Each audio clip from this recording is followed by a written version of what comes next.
The Lord be with you. and with your spirit. A reading from the Holy Gospel according to Matthew. Glory to you, O Lord.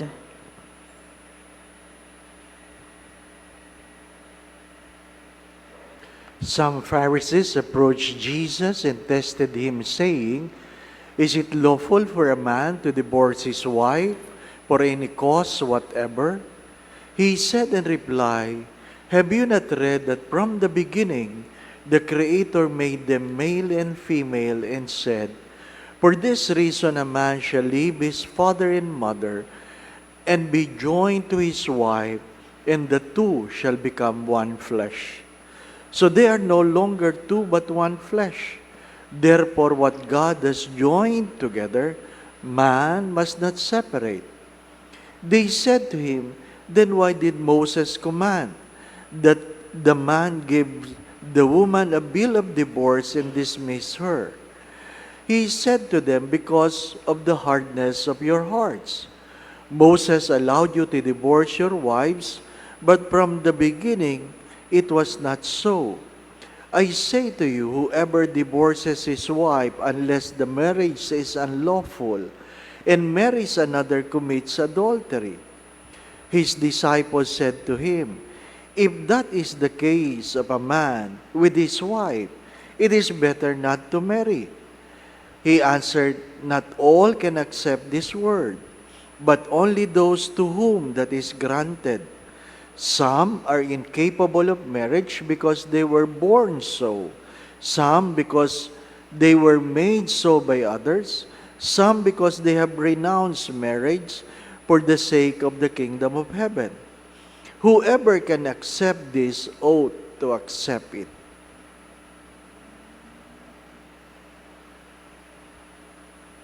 The Gospel of the Lord. Praise to you, Lord Jesus Christ.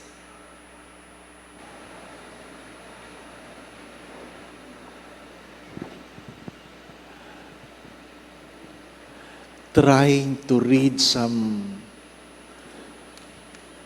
new facts, updating. Do you know that the most lucrative business now is beauty products?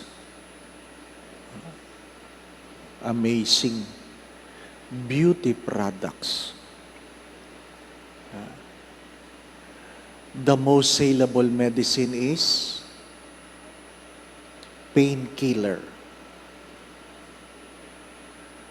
In spite of the many sickness we have, the most saleable is painkiller. Maybe you know this. What is the most addictive substance? What is the most addictive substance? Nakita ko doon, movement of the lips morphine daw. The answer is sugar. Sugar. Many of the sickness now is brought about sugar. I do not know if you know this, that the recent survey in the Philippines, there was an increase of 40% in dialysis patient. 40%. And I was talking to a doctor, sabi ko, "Is that caused by metformin?" Bias ako kasi nagme-metformin ako dati. Sabi, "No, Father. The number one cause of kidney disease is painkiller." Painkiller. Ay, magandang malaman yun. Ano pa? Ha?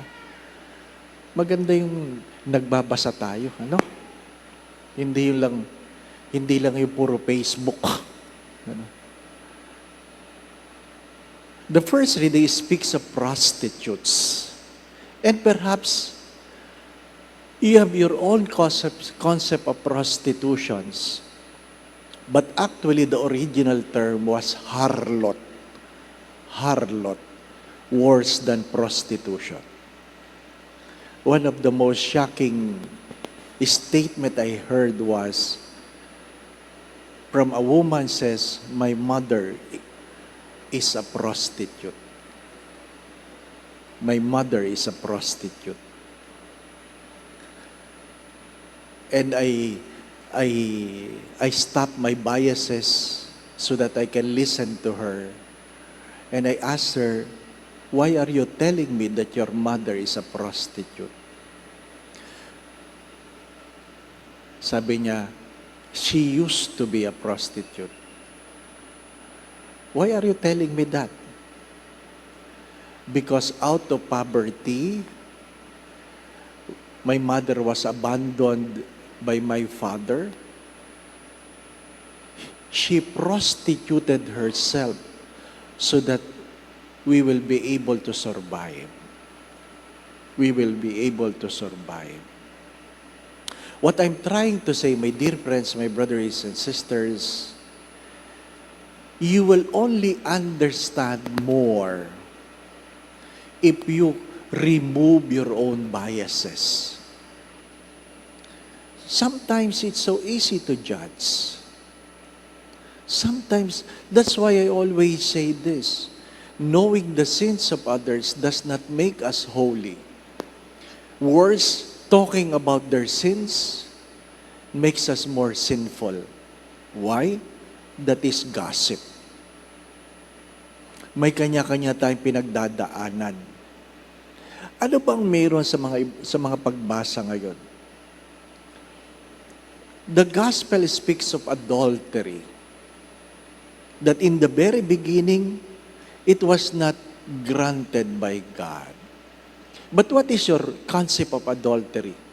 What is your concept of adultery? A married man having a sexual relationship with another person that is not married to him? Yun naman palaging pagkakaintindi, hindi po ba? No? But you have to understand that adultery means anything that is not pure is adulterous. Anything that is not pure is adulterous. Ang tawag natin doon ay adulterated. Anything that is adulterated is adulterous. So you can have sex with your own husband or wife, but thinking of another person, then you're committing adultery. Looking at a woman lustfully without doing nothing, you commit adultery. I guess a woman looking at a man lustfully commits adultery. Another scandalous experience in Greenbelt.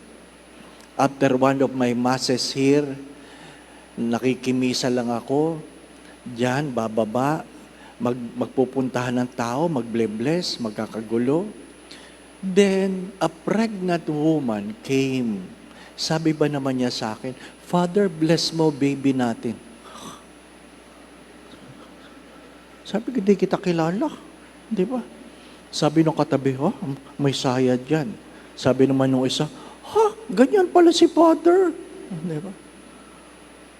Ano? Sabi ko, hindi ko kilala. Paano ko naging baby yan? Di naman tayo nagtalik. Sabi ng babae, yes, Father. But when I was having sex with my husband, I was thinking of you. Grabe. Ano ba naman yan? You have to keep that in mind. Anything that is not pure is adulterous. My dear friends, my brothers and sisters, today we are celebrating the memorial of Saint Roch. Mas maganda kung San Roque, no? So, Saint Roch. San Roque. Ano sabi ni San Roque? Anyone who calls on me, I will protect him or her from any attack of sickness. Sa kanya yun. Kaya pag tumawag ka sa kanya na may sakit ka na, iba na yun. Di ba ba? No? Kahapon, nagmisa ako. Nobinaryo kay San Ezequiel Moreno. Siya ang patron ng cancer patient. Di ba? Tumawag ka sa tamang santo. Di po ba, no? Pero tayo, hindi tayo nag-aaral. Ang kadalasang kilala lang natin santo. Sino? Si San Antonio de Padua. Bakit? Madalas tayong nawawala ng gamit, hindi po ba na? San Antonio, di ba? Nasaan ang salamin ko, San Antonio? Nakapatong pala sa ulo, di po ba? No? My dear friends, my brothers and sisters, there is so much to learn. And when you are confronted and perhaps tempted to judge, I would highly recommend that you stop your biases so that you will be able to learn more about the other person. Baka ang magdala sa atin sa impyerno ay yung mabilis nating paghuhusga sa ating kapwa. Hindi yung talagang tayo ay nagkasala.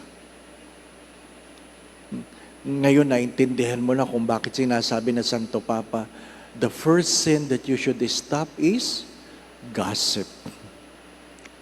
The first sin that you should stop is gossip. As we continue our celebration, we ask for the grace that I will be healed not only of any physical sickness, but a wrong mental attitude. That is the best grace we could ask from today's celebration. Yung hindi lang ako gumaling sa aking karamdaman, kundi sana maging tama ang aking pag-iisip. Amen. Again, my brothers and sisters, adultery is not just having a sexual relationship to a person you are not married to, but anything that is impure, adulterated, is adulterous. Kaya pag ako'y nagkakasal, palagi ko ito sinasabi, for those who are truly in love, divorce is not an option. For those who are truly in love, divorce is not an option. What I'm trying to say, avoid thinking of something that can hurt your relationship. The Lord be with you. And with your spirit. And may Almighty God bless you and your family, the Father, the Son, and the Holy Spirit. Amen. We go now in peace to love and serve the Lord. Thanks be to God.